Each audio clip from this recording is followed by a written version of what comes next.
encourage your soul, enlighten your mind, and empower your faith. This is the Light Network.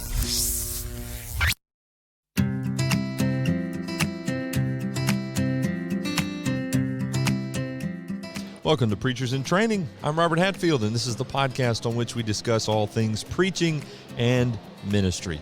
Hey, once again, we're on the exhibit hall floor of Polishing the Pulpit. These episodes come out week to week, but we're recording them in a matter of days. But it sure is nice to get a little ahead. And as I've said before, to sit down with some folks with whom we do not regularly get the opportunity to sit. And that is the case today for our guest who is back with us from Palm Beach Lakes, Florida. That's way down there. Way down there. David Sproule. Welcome back, sir. Glad Good to be with you, Robert. Way down. We talked about this last year, I know, but way down there. It's way down there. You enter the Panhandle or up there at the top. Is that the Panhandle up there at the top? Whatever it is. You enter there and you think, oh, I'm in Florida. You're in Florida. But you're not. No. You guys are like near Miami even, right? Yeah, we're about an hour north of Miami. So, yeah, you hit the Florida line and you still got about 5 hours to get to us. Okay. So that's all right. You know, it's good.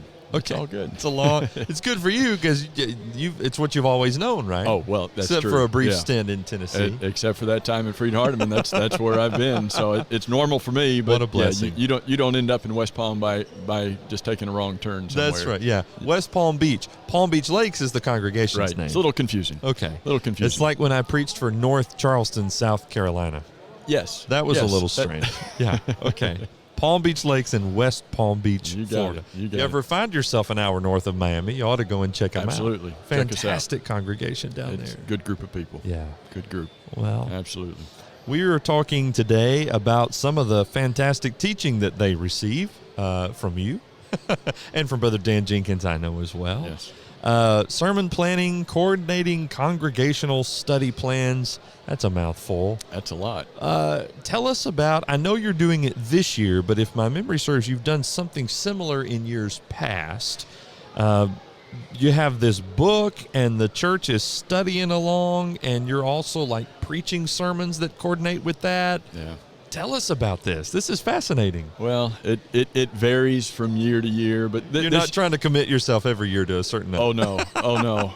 Well, one, it's good to have some variety, and two, you can only create so much. It's a lot of work at a time. So this year's a little different. You know, we're reading through the New Testament this year is what cool. we're doing, and we're just calling it a chapter a day. That's kind of the theme that we chose for the year, and so there's 260 chapters in the New Testament, and so we take 5 chapters a week. So it's kind of 5 chapters a day plus 2 on the end. But give you a little catch-up time on the weekend. A little catch-up time, a little review. We've got kind of some marking your Bible ideas. Good. And just kind of refreshing. So, but it's been good for me. I think it's been good for the church. I can't speak for everybody, but yeah, we set out at the beginning of the year, okay, here's what we want to do, read through the New Testament, 5 chapters a week. So there's a book that was put together that has, for each chapter has some helpful notes. Here's some things to be aware of when you read this chapter, maybe defining a term or identifying a group of people. Here's who they were. It's got some review questions that you can use with the kids. Wow. And then and just kind of read through the chapter. And then, Sunday morning sermons. It's either going to be from the 5 chapters we just read the previous week, or it's going to be something from the 5 chapters we're getting ready to read. So is that every Sunday morning? Every Sunday morning. Okay. So that's kind of narrowed in the sermons for the entire year, but I've enjoyed that because cool. I like having something that's gonna help me figure out where to go. You don't have the Monday morning scaries, like what am I preaching this weekend? I knew better than that anyway. So, okay, I have all the questions, and that's what we're talking about on today's episode. So this is going to be exciting. Great, bring them on. So, you've disseminated this study plan, as you mentioned, by means of a little book that's been prepared. Correct. Right. That book is also available for others who are not a part of the congregation there. So where can we get that, first of all? It's on Amazon. Okay. If you just search a chapter a day and search my name. Search for you. Just search my name, and they'll find it. Okay, and we'll put a link in the show notes to that at thelightnetwork.tv. Look for the episode with David Sproule, or go to Amazon and look for it that way. Yeah. Okay. It's funny. You go to Amazon and search for David Sproule, and it always comes up. It always searches for David and then Sproul. And it always leaves off the E. It doesn't matter if you search David What's Sproule. up with that? I don't know. So then it puts that little link under it. Says, "Did you mean David Sproule with an E?" It's like, well, yeah, that's what I typed. So yeah, quit autocorrecting me. Exactly. Yeah. Okay. Good. Yeah, and I see it there on Amazon. And okay, cool. So we've got that. When did you make this available to the church? Because this is for the whole year, so you got to start in January. It's for the whole year. So if I remember right, we did it. Did this year start on January 1st? I think it did this year. So that we made it. I couldn't remember. So first Sunday of the year, first day of the year, obviously is January 1st. But the first Sunday, that's right. Yeah, I mean every year I think it begins with January 1st. Right. But the first Sunday, and so that was when we encouraged all the members to be there, and that's when we made the book available and told them what the plan for the year was. And obviously we've had them out there for those who weren't there, and we've passed them out to new members as they've come, just to so that they know what we're doing. And I think it's been a beneficial study. What the elders wanted was we just want to make sure we're getting everybody into the Word. Yeah. And on a daily basis, on an easy basis, a chapter a day. It's not biting off a whole lot. Yeah. It's pretty simple. Yeah.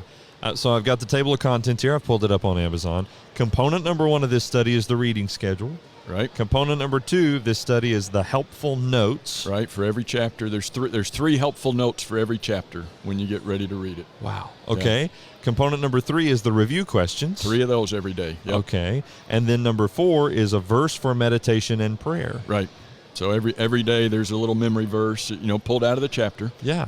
Verse that's a key verse that would, if you get so incline yourself, here'd be a good verse to memorize or at least meditate on. Yeah. Yeah. That's cool. So, yep. Number 5 is the Mark Your Bible, as you mentioned, and you even have suggestions here. You could wait. Don't wait till day 6 to look at those pages. Do some things like that. Right. You're kind of, as you're reading through, you're making some notes. It's up to the person. Obviously, a lot of flexibility, but so we read for 5 days, and that's where the helpful notes and the questions come in. But then day 6, obviously, you're not reading because you've read your 5 chapters, but day 6 is just laid out as strictly as Mark Your Bible. So there's different things that are ideas you could mark, circle, draw lines, or whatever. But that covers all 5 chapters. So sometimes that can be a lot to mark in one day. I see. So it may be easier while you're reading the chapter to go and mark, or you can just take day 6 and mark it, or take day 6 and 7 and mark. Yeah. Cool. But that at least is helping you review. It is. You're solidifying that material in your brain. Right. Then you have day of reflection. That's day 7. Okay. So it's kind of a catch-up day if you need a catch-up day. But it has, I think there's 4 questions on there each reflection day that just says, okay, what did I learn from this? What do I need to apply? What do I need to go back and study maybe a little bit more when I have time? Just kind of looking back on it and getting ready for the new week. That's cool. And then component 7 is an introduction to the New Testament books. That's in an appendix in the book. Yeah, that's just in the back. Just gives, who wrote it, who was it written to, about when, what's the theme of the book. Just basic information. And then there's the index. Oh, yes, the index. I probably shouldn't have. There's a story behind this, the way you said that. The index is probably, I don't know, it's been a long time. It's probably 20 or 30 pages of an index. But I wanted something that would be an easy resource that says, okay, I've got a question. I've got what's this particular subject? I can go back there, and so it's got every place in the book that might have a note on that. If I'm looking for something on the Pharisees or the Sadducees, or I'm looking for something on the Lord's Supper or giving, or is heaven going to be eternal? Is hell going to be eternal? Just different notes that they might go back and see. So okay, and then after that you say, well, if this isn't enough, oh boy, try reading the same chapter over again in different translations and so on. So you've got a host of opportunities and resources. Options for everybody, hopefully. Yeah. So neat. I understand now why you said, I'm not committing myself to doing this every year. No. Okay. No, that was more more than I anticipated it to be, but Okay. it's kind of self-inflicted too. Yeah. Nobody was making me do it. Okay. But, all right. You get started on something, and it just the snowball keeps rolling. It does. Okay. It does. But it was fun to put together. And, Sure. And I hope it's been a blessing to folks to be able to use it. So the year started on January 1st. The Sundays started on January 1st. Yes. When did you start working on this? Well, Other than that's- this is the culmination of your lifetime so far in preaching. That's a good question. That somewhere at the end of June of last year, No I had doubt. the idea. Wow. Somewhere, and so it was basically first part of July. That's still a very quick turnaround. And so July, August, September, October, and I had to finish it by mid-November. First couple weeks just to get it done. So Right. about 4.5 months. Wow. Wow. And, it was intense. I didn't know if I was going to finish, but wanted to. Kept thinking, I could just wait until 2024 and do this. Then I got more time. It's like, no. Well, the only problem is now I've spent 4 months working on this. Yes, and I've exactly. got nothing for next year if we Right. don't go with this. That's true. True. But no, it was a lot of fun. Yeah. Okay, so you've got 5 chapters a week. How is that translating over into the sermon content? How are you selecting what you're going to preach? Well, Or do you don't try and overview all 5 chapters somehow in one sermon? No, I just I choose one text, one paragraph, One couple section of verses, sorts. one just Okay. little small section. So it's not meant to be an overview at all. It's just, during this reading last week or this coming week, you notice these verses. Let's talk about these verses. Sure. And so most of the lessons have been just strictly textual, expository lessons, which are my favorite to do anyway. Yeah, me too. And so most of them I kind of not outlined, but selected at the beginning of the year. Okay, good. Saying, okay, as we go through, this is what I want us to look at is during this year. Left a few openings as would be needed, but that's been fun, Yeah. I like being narrowed in on. These are 10 chapters that the sermon's going to come from one of these 10 chapters. Yeah, because either the week previous or the week Right. ahead. Exactly. Okay. Yep. Do you find that you're maybe preaching some texts that you might not have Sometimes. if it weren't for this? Yes, and that's been enjoyable. Yeah. Because it's not what you would normally choose. Yeah. And there's been some times where we needed a lesson, but it wasn't really from these 10 chapters weren't particularly going to cover it, and so there's been one or two that were a little more creative in figuring out how to get from here to there. Yes. But that's been fun. Which brings me to my subject of baptism, right? That old illustration. Okay, cool.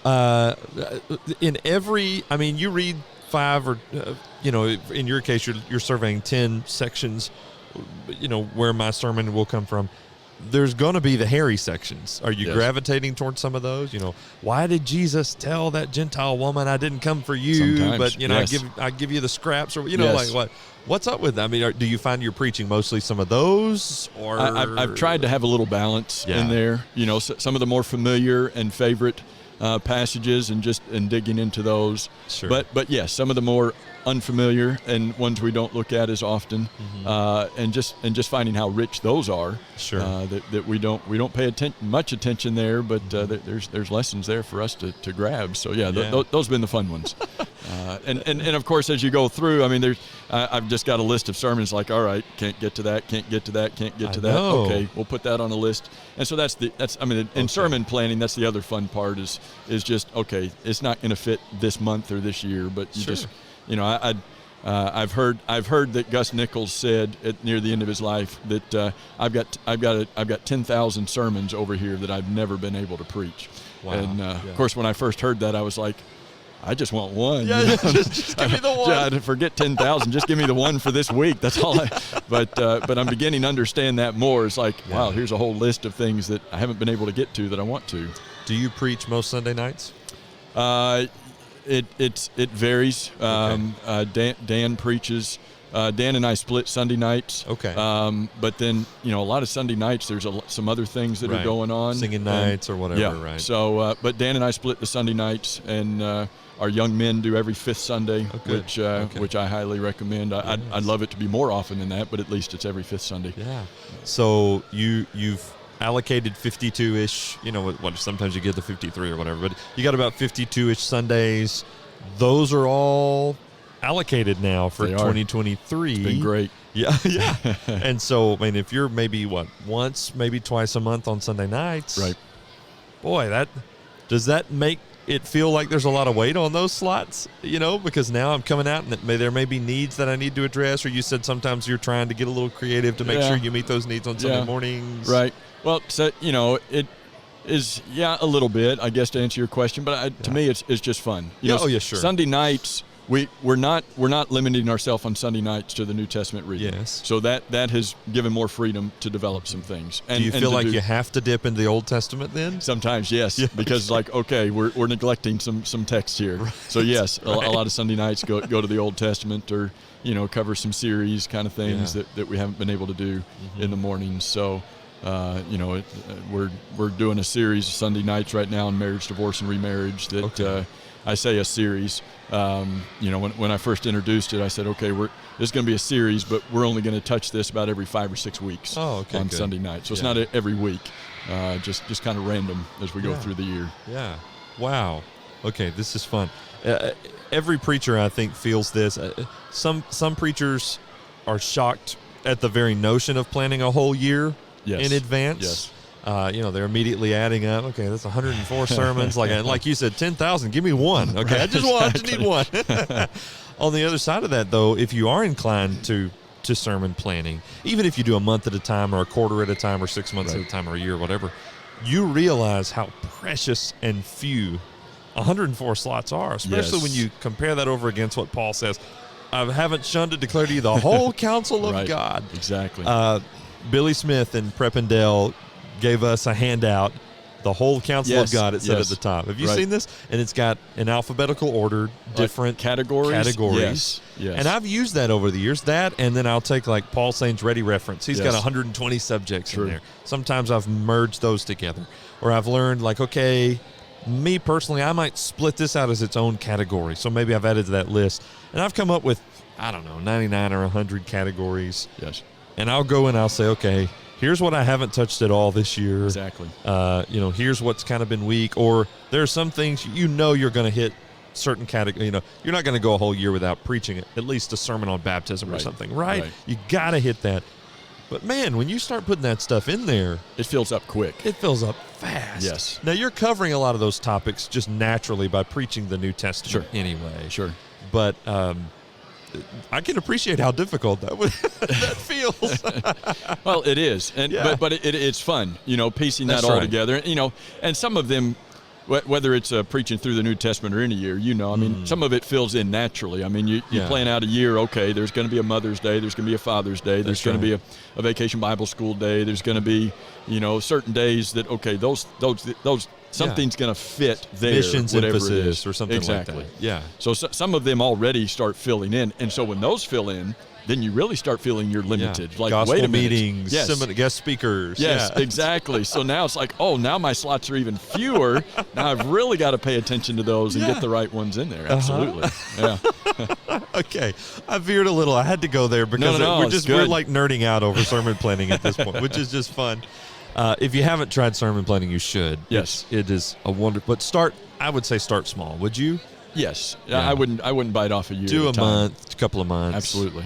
You'll love how free you feel on Monday morning because you already know what's coming. Absolutely. Yeah. That was the before that was the worst part is yes. And that's, to me, sermon planning just takes stress out of the Monday, out of the week. It's okay, nope, this isn't working. I got to try something, and still you have that in sermon planning that sometimes something's not working. You got to jump to something else. Oh, sure.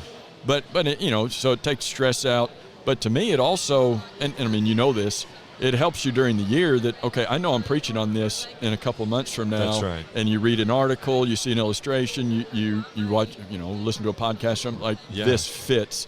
And so your mind's already planning a sermon down the road, and you're not even there yet. And it's interesting how you wouldn't think you can hold that kind of information, right? But you can, and especially around here at PTP, you hear somebody say something, and maybe that's not even they weren't talking about but the illustration they usually that'll work. I got to file that away. Yes, exactly.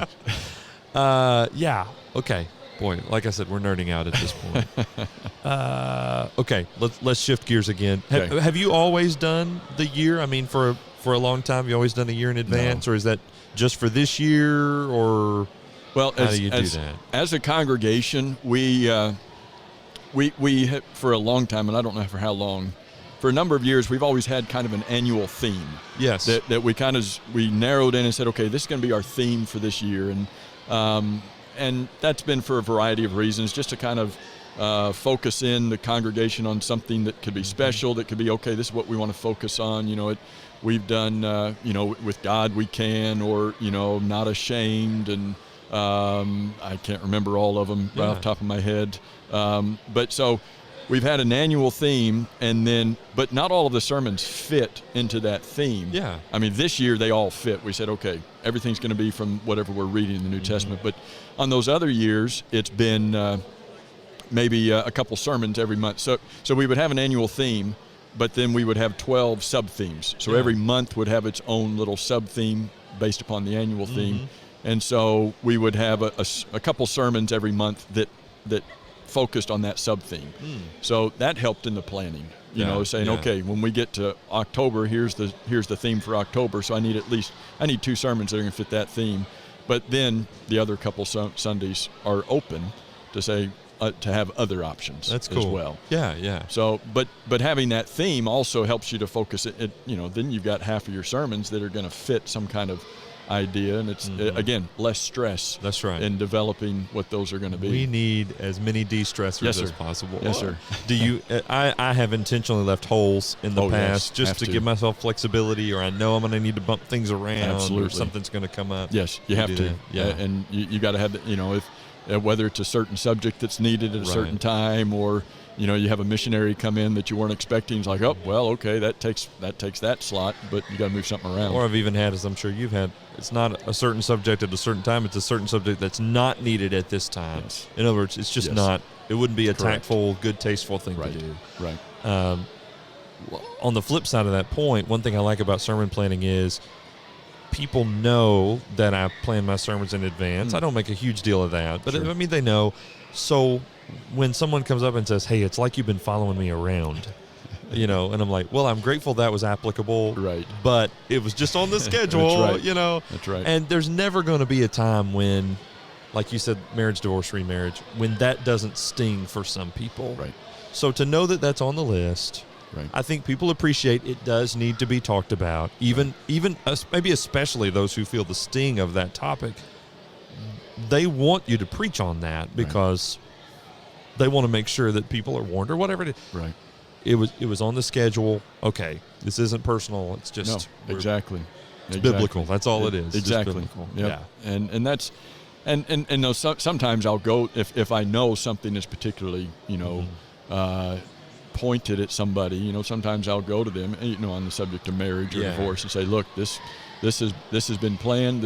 I know this is painful for you, whether be somebody who's been through it or their children have been through it, or there's other subjects, homosexuality or something that are painful for some to hear. And it's like this is needful and it's been planned, but it's not pointed at you. I know it's hurtful. Yeah. And in fact, a lot of times I'll spend time praying for those individuals, like, Lord, please.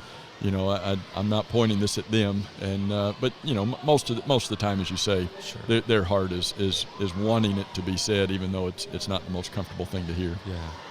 Yeah. Have you done the book thing like this before at Palm Beach Lakes? Not exactly like this. We have done a couple of those annual themes. We had one maybe 2017 or 18. We did one that we called it was called 28 Days. Maybe walking daily with the Lord or something. I can't remember the sub-theme. Mm-hmm. But the main idea was 28 days. Every month has at least 28 days. Okay. So again, every month had its own special focus. Uh-huh. And so, it might be 28 days, and I can't remember, but it was like one month we read 28 Psalms. And but we didn't create the book initially. We didn't have the foresight to get it all done initially, but so we put the book out after we did everything. But so every month, like, we would read 28 Psalms. So we would print out a little booklet that had a page per day, and okay, here's this psalm for this day, picking 28, and here's the psalm, here's some questions, here's some things to review, and then 1 month we did reading through the book of Acts. So those were the only 2 books that we read together, but again, information, walking with the early saints. And then, there were 28 days of doing other things, as a family, 28 days for your marriage, 28 days for, but every month had some kind of a little booklet or information that said, here's something to do each day for these 28 days. That's neat. And so it was fun. Yeah. It was fun, and a lot of variety in that. So go ahead. No, and it helped focus the sermon prep too. Oh, because yeah. the first Sunday of every month, you're really narrowing in, focusing, and this is what we're doing this month. Has the majority of, when you've done it in this book, I just think that's so unique. It's why I'm sort of fixating on that. But it has the majority of the application or the work that's done from that book applied in a personal setting. For example, they're reading. This is a personal activity this year, it seems like, until you get in the pulpit, and then it becomes a congregational activity. Yes. Have there been Bible classes involved with any of these themes you've mentioned before, the books that you're talking about, or is it more we're doing this personally and then you in the pulpit bring it to the fore of everybody on a congregational level? It's been does that more, make sense? Yeah, it does. I think it's been more the personal level. I can't recall Bible classes, folks. There may have been a class that said, okay, let's take that and build on that theme or that monthly theme or something. But most of the time it's been, the personal application, take this, or the family application, take this as a family. And that's, especially in those 28 days, a lot of that was geared towards, hey, here's something you can do it individually, and it works perfectly individually. Yeah. But we were looking, especially on some of those months, for something that would work, as a family devotional, or something that would give parents an easy thing to do, to sit down with their kids, once a day to do something. So these are big undertakings, book or no book. Just planning a sermon is sermon planning for a year is a big undertaking. Do you always do it? I know you don't always produce the book. Do you always do it to this scale where you're thinking of ideas for personal study or family devotionals and things like that? Or is that a periodic special every so often kind of Probably thing? Periodic. No, it's not every year. I wish it could be. Sure. If we could get enough time to kind of focus in that direction, because I think that's where some real benefit would be if we could do that. Well, that was my next question is how does the church respond? And I mean, taking away, the book has your name on it as the author. I mean, I'm not asking how do they pump you up, although I hope they do, because it's a great idea. But do you see that they're responding really well to this? Do you think it's making a difference? From the feedback I get, I think so. Good. From the folks that are using it. I mean, we're not looking to see. We're not taking polls or anything. Leave us a 5-star review. but from the folks who are using it, I think it's been helpful. Yeah. And I know some folks have been using it with their kids and at home, which was one of the goals was something that parents could use it easily. I mean, we had one parent that said, I read the chapter, with my kids who are in the room, and then when we get to the end, we talk about the 5 questions. And I mean, what does that take? 10, 15 minutes? I don't know, but it doesn't take that long. But it's kind of a ready-made thing to get them into the text. Once again, just like it's good to de-stress for preachers, it's good to create a low barrier to entry for Bible time for young families. Absolutely, right? Absolutely. It's always a good thing. Yeah. Well, great. Boy, this is just fascinating to hear about, and I'm loving the approach of everything. I like to, that's not to take away anything from next year, when you're probably going to do it differently, I guess. Unless you've already had in June. No, some folks have asked, book. Are you ready for the Old Testament now? Yeah. I'm like, no. I've got to recover from the New Testament. Preaching through the Old Testament. No. But I mean, and it'll be a number of years before we ever get to the Old Testament. But it'll be 3 years. I think we'll 3 years through the Old Testament. 3 years. I think we'll do 3 years. Yeah. If we're going to follow a similar format. Sure. A chapter a day, and just to be able to take the time. I don't know. I mean, I haven't written word 1 on any of that. So, and it's several years down the road. Sure. In part because the life of a congregation, you probably need to emphasize maybe something different next year. Absolutely. I'm hesitant to say that because you need to preach the Bible, and you will. But right. rather than just walking through chapters, part of our job as preachers is to respond to the needs, perceived needs that the elders communicate, Exactly. requests of the elders. So, Exactly. a different course of action. And that's part of planned preaching. Yes. Is keeping your finger, as Brother Winkler would say, keeping your finger on the pulse of the congregation, Right. and knowing what those needs, trying to perceive and be involved with the members, knowing what those needs are, and making sure that's a part of your preaching plan. So how do you avoid the feeling, this isn't a criticism, that, well, next year we don't have a book. Next Right. year we don't have the family devotionals or whatever. Right. What do you do? I mean, do you try and be creative in a different way, or how do you... Or is there just an understanding? Things, because you can't keep everybody on the mountaintop all the time anyway. No, I hope there's an understanding. I don't know if there is, but I hope there's an understanding. Okay, this was a different year. Yeah. And every year's got a little variation to it, just to have something different. And so next year won't have the same level with the book study or anything like that. But hopefully it'll be helpful. Yeah. In the approach, whatever approach we take next year. You're preaching the word. I mean, and there's the focus, right? But I love that you don't feel this pressure like, well, I have to now produce a book every year. No. Or you don't feel this pressure of, well, I shouldn't do a book every so often because I can't sustain that regularly. Right. You do it. You let that be a banner year. Right. You move on to what the next year holds and go from there. Yes. That's neat. Yeah. It lets us dream a little. I think sometimes we get cookie cuttered. Sure. And we start templating too much, which I like templates. I have templates. It's nice to have some ruts. I like well-worn paths. Yes, please. Well-worn paths are very good. But creativity, I don't know. There's something invigorating about it is. that. Yes, there is. And so coming up with that next year and what is it? And and it's not just identifying, okay, what's the theme going to be, but how can this get practical in the monthly, those monthly sub-themes? How do you take this overall theme and say, okay, how does this get real on a monthly basis for different groups in the church, whether it be the families or the marriages or whether it be evangelism or reaching out to those who are wayward, whatever some monthly focus might be. Okay, how does this get real practical? So that's where some of the fun comes in too. Yes, that's neat. To what extent I know you've got Brother Dan Jenkins with you. There may be others as part of your ministry staff I'm not aware of. And then the elders. To what extent are all of these people, and maybe even still others, involved in the sermon content planning for the future years? Well, there's input from everybody. Yeah. And welcome it. Yes. And the elders are responsible for feeding. Right. The flock, and so I'm always in tune to the things that they think would be beneficial. They know things and are in touch with members and situations that they know need to be addressed. And I'm thankful. I'm so grateful for the elders that I've got down there. They are tremendous men that love the Lord. They love the Word. They love preaching on whatever subject needs to be preached upon. Wow. The hard subjects, and that's part of planned preaching is you got to make sure you're balanced. Yes. So you get some of the basic subjects, but you got to deal with some of the harder, uncomfortable subjects, and the elders there are just of the mind.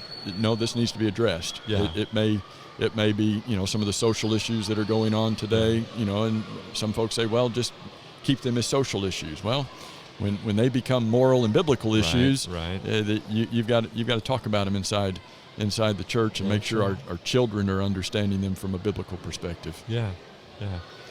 Well, that's good. I know I keep a running list of somebody will say, you ought to preach on that sometime. Yes.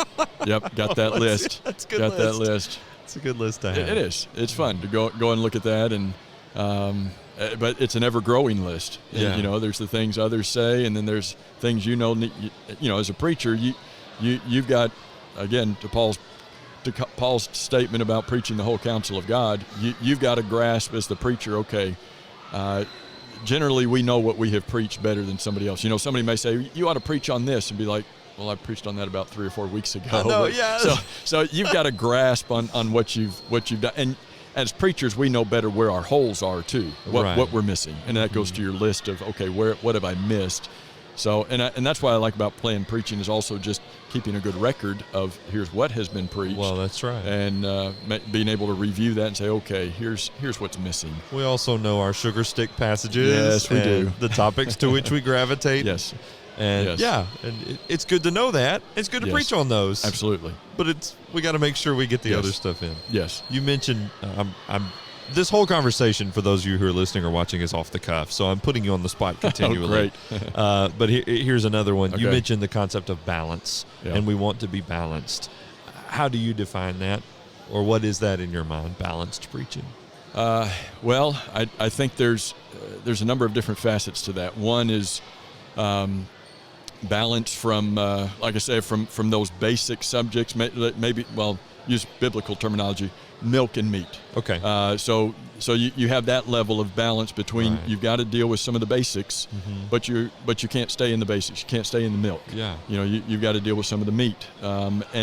But having a balance, not just from sermon to sermon, but even within the same sermon, having that balance, and then because just the audience, the people to whom you're I don't like the term audience, but anyway, the people to whom you're preaching, they're running the gambit. They're all across the spectrum. Absolutely, they are. So you've got new converts. We have tons of visitors every Sunday. Yeah. And so you want to make sure they have a grasp of the beauty of the nature of the gospel and the unique nature of the gospel, unique nature of the church, and fall in love with that. But then you've got your seasoned Christians, you've got your members of the church for 50 and 60 years. Right. But I had one of our members Christian for I don't know how long, I'll say 40 years, and just really strong, one of our strongest Bible students, very, very deep in the Word. And so I preached a sermon on just the fundamentals of baptism. This has been 3 or 4 or 5 years ago.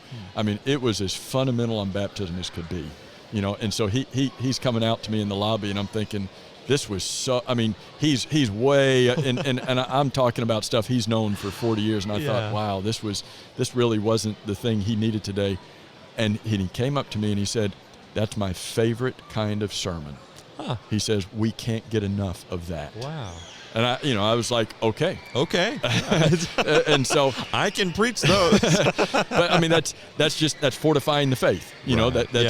That's helping those who are more seasoned to be continued to be invigorated, and to have their roots continue to be fortified. But it's helping those who need to hear it for the first time to hear it too. So that balance between the milk and the meat, balance Old Testament, New Testament, balance between just there's so many different facets of, again, being able to review what you've been able to preach and say, okay, what have I not done here? Where are my holes? Yeah. And I struggle. I mentioned this earlier. You can't preach. It sounds weird, but you can't preach on every topic in a year. No. You just can't. Oh, far from it. Far from it. And so sometimes you got to roll over till the next year. You do. Right? You do. But sometimes there's subjects that come up that, like you mentioned, that have got to be addressed. That's right. And we've had sermons on racism. We've had sermons on gender identity and uncomfortable subjects that, that years ago, especially on the gender identity anyway, you think, where is it? I mean, you don't go to Brother Wood's sermon outline book and say, okay, what did Brother Woods have to say on this? Right. Or even open forum. Right. Question and answers. Right. Let's see what was going on with gender fluidity back in the 70s. Times have changed. Yeah. And so. But you've got to address it, and I mean we've got kids there that are just facing this. This is real life for them. Oh, every day at school kind of stuff. And so those sermons have been geared towards the kids. I mean, especially one of them on racism, one of them on gender identity. The sermon was what you should have learned in school about racism. What you should have learned in school about gender, and I got a little school desk on the stage, sat down in a school desk and preached. Did you? Preached from the Wait a school minute. desk. Can you do that? Is that biblical? I did it. It was done. Jesus preached from a boat. I haven't done that yet, but wouldn't that be great? I've preached on a boat where everybody was on like a cruise ship, but I've never done the whole push out wouldn't from that be the an land. awesome pulpit? That'd be neat. I mean, rabbis preach from a seated position. I mean, Luke chapter 4, he read it, gave it back to the attendant, and sat down. Well, and if you're an older preacher, you can get by with sitting on a stool or something. But you're getting some gray hair, Robert. So oh, I mean, thank you. You could Thanks for Thanks for noticing. Wow. So all right. You could get there. The school desk. I gotta try that. It was fun. I'm gonna tell everybody at Henderson. David Sproule told me to. Oh yeah, great. Thanks. Well, there'll be one person who will like that. That's right. Like that you have said that. Maybe two. Maybe. Okay. Both of your in-laws are there. So. Yeah, balance I know can be a little bit of difficult concept, but yeah, we're just whole counsel. That's the way I think of it, whole counsel of God. Do you ever, for example, I may or may not preach on the topic of abortion every single year, but Probably not. I will probably address it in some form where it kind of comes up. Yes. You know, sanctity of life, or even preaching recently on the 139th Psalm. Yes. And, you know, David, There it is. you form my inward parts. Exactly. By the way, this is why we believe in the sanctity of all human life and move forward. Yes. So on my sermon plan, I may not list out there as a topic abortion, but I may have hit on it at some point during the year. Good point. Again, that's not really sufficient, but at least it may mean I'm covering more than what it seems like on paper. Yes. Right? And that's important. I mean, and you know, I had somebody ask a while back, you know, looking for a sermon on modesty. Okay. You know, do you have and well, I didn't have a sermon on modesty. Okay. But what was it here and here and here and here? You know, was it in various? Yes, it was in various places. So I had to think, okay, what sermon was that in? Yeah. You know, because that wasn't on my chart of subjects having been covered. Yeah. So yeah, it's good to sprinkle those in where we can on those particular subjects. Do you take into account classes that may be taught at the congregation, you know, Wednesday night auditorium class, or maybe classes you personally are teaching? Right. Does that influence, if you know it's coming up, the sermon content? Good. Yeah. In other words, you're not going to do a series on the parables if you know that class in the fellowship Yes. hall is doing a series on the parables. Yeah, I tried to, and our deacon who handles at least our adult education, and he usually plans out a year and a half. Okay, that's helpful. So I've got a view of what's coming up. But yes, exactly right. You know, not gonna preach on the parables if you know it. But you know, of course, in a quarter study on the parables, you're not gonna cover every little. You know, all 30 parables or anything like that. But yes, you got to be mindful of what's happening in the Bible classes. Sure. And sometimes I'm not. You know, sometimes I miss it, you know, and somebody will come out after sermons like, oh, we just talked about that on Wednesday night. And I was like, oh, okay. Oh, okay. Well, good. I'm just reinforcing, that's all. Yeah, exactly. I knew that. Right. I wasn't sure what he said in the class, so I thought I would. I thought I would make sure this was covered this way. Yeah. No. Sermon planning is so much fun, and it is. I do think it's needed. It is. I'm so encouraged by what you've done, and that whole idea of what I like about the annual themes anyway with your sermon plan is, as a church, you're working towards something together. You're all moving in the same direction. Right. And you know, not every sermon is going to do that necessarily, and some sermons hit people because of where they are in life right now or circumstances maybe closer to home than others, but when we're going through this sermon plan together and this annual focus or whatever you want to call it, or in your case, you know, a chapter a day or whatever, man, you're all moving towards something together. Yes. That creates conversation ideas at the fellowship meal, or, you know, in your Bible class before and after or whatever. It's just so, I love that thought. Yes. It takes a lot of forethought, but it's worth it, I think. It does. The net result is good. Yes. It is. It can't help but be. I think so. Yeah. Absolutely. Cool. Well, thanks for sharing this with us about how you do this and about what you all have done at Palm Beach Lakes. The book, again, is A Chapter a Day. Keeps me on the Lord's way. I like that. Very good. You can find it on Amazon. A little play on an apple a day, right? I like this. I like this. Well, you know, I mentioned to you when you first mentioned this, you know, message me last week or week before about doing this. You know, this isn't about David, and it isn't about this book. You know, and it's not even about Palm Beach Lakes. I mean, it's just hopefully there's a seed of an idea that can that somebody can take. And what I tell people is just take the seed and go and do it better. Yeah. Come up with a different way and a better way of doing this. At PTP, they have sessions. This is what we do. It might work for you. Yes. This is kind of in that spirit. Same idea. Yeah. Here's something, just do it better. Go and do it your way. And it's like those old sermon outline books, that some guys would just go to a sermon outline book and just take the sermon outline and preach it. Right, right. But, yeah, don't do that. No, you got to take it and make it your own. Don't do that. And then eventually just come up with your own outlines instead of going and using the other ones. But Sure. But yeah, I mean, if there's ideas out there, and this PTP is a great place to hear them. Yeah. Absolutely. And I know, like, the Jenkins Institute produces annual sort of devotional guides, and sometimes I know it's the one-word series and that sort of thing, and sometimes churches will get those and adopt those into their sermon plan and all of that. Yes. A lot of great resources out there. Yes, there are. Yeah. Absolutely. No excuse not to be a sermon planner. Whoa, I just put some heat on that. Put some pressure on it. If you're interested in doing it, there's no reason not to. No. How about that? That's a little better. Little less. I didn't mean to put so much zing on that, but it's what happened. Thank you, brother. Appreciate this a whole lot. Appreciate you. Thank you, Robert. Thanks for all you're doing. 10 years on this, right? 10 years. That's great. The Light Network is 10 years old, and this podcast, in as much as it's an original show, is 10 years old. That's awesome. You're doing great. Appreciate you. Well, thank you. I appreciate that. Thank you for being a part of it. Well, thank you. Regularly. That means a lot. Twice. It really does. Yeah. Twice? I thought it was more than that. I don't know. Maybe it is. We'll have to go to thelightnetwork.tv and no search idea. for David Sproule. Great. And you can find his name. See how the Light Network spells David Sproule. Did you mean? I don't know. I can't blame what your phone does in autocorrect. That's going to do it for this edition of Preachers in Training. Join us online at thelightnetwork.tv and catch us every Thursday on YouTube or Podcast Partners. Let's go preach the word. Amen.